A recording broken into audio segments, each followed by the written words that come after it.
अस्सलाम वालेकुम। एक फौजी अफसर नो लड़की सी कादियानी, उन्होंने पेशकश की थी कि असी तुहानू अपनी बेटी का रिश्ता देवांगे।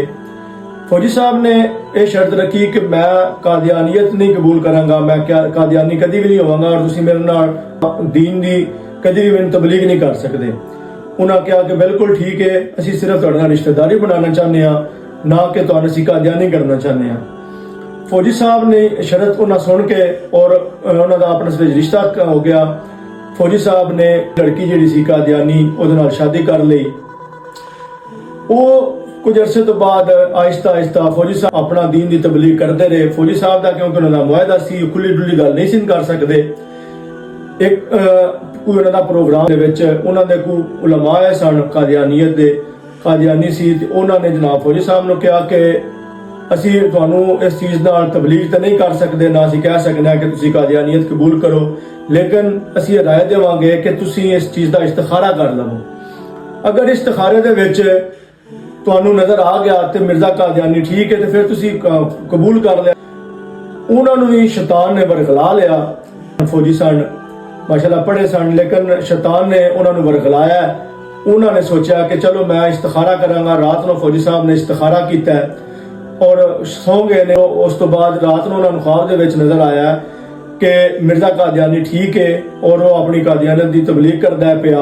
और सुबह फौजी साहब भी जड़े ने वो भी कादियानी हो गए ने और उन्होंने भी कुछ थोड़े दिन तो बाद अपनी तबलीग शुरू कर दी कादियानियत की।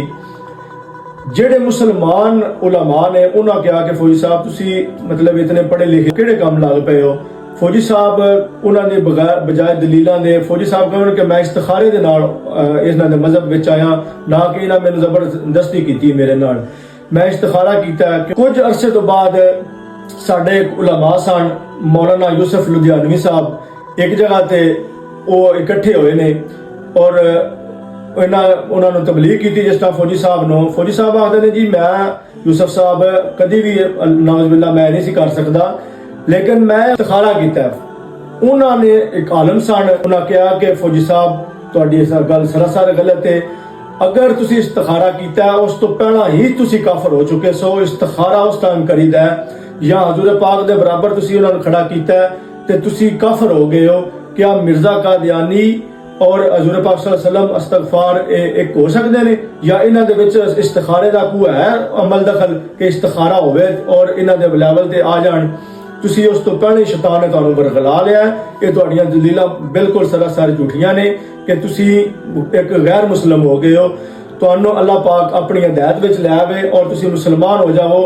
इस चीज़ का तुहानू एहसास है और मशवरा है कि तुसी अपने दीन दे विच आओ।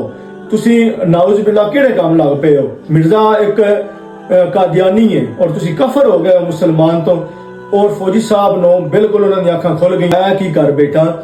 उन्होंने अल्लाह को इस्तगफार की है, तौबा की है और फिर वो मुसलमान हो गए ने।